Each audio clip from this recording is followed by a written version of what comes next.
सिंदफळच्या मुदगलेश्वर मंदिरात महाशिवरात्रीला भाविकांची मोठी गर्दी। सिंदफळ येथील ग्रामदैवत श्री मुदगलेश्वर महादेव मंदिरात यंदाचा महाशिवरात्रीचा उत्सव अतिशय उत्साहात व श्रद्धा भक्तिभावात पार पडला। रात्री 12 पासूनच भाविकांचे दर्शनासाठी मोठ्या संख्येने गर्दी करण्यात आली होती।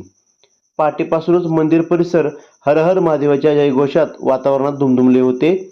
परिसरातील गावासह दुरून आलेल्या भाविक भक्तांनी रांगा लावत शांततेत व शिस्तीत दर्शन घेतले।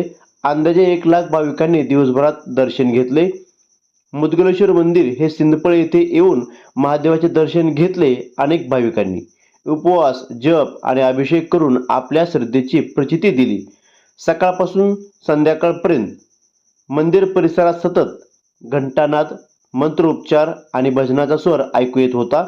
महाशिवरात्रीनिमित्त मुदगलेश्वर मंदिर येथे हभप बाळकृष्ण कदम महाराज सोलापूर यांचे कीर्तन आयोजित करण्यात आले होते।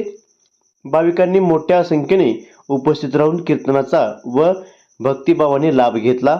यंदाच्या महाशिवरात्रीचे मुख्य आकर्षण म्हणजे मंदिरात साकारण्यात आलेला शिव-पार्वती विवाह सोहळा।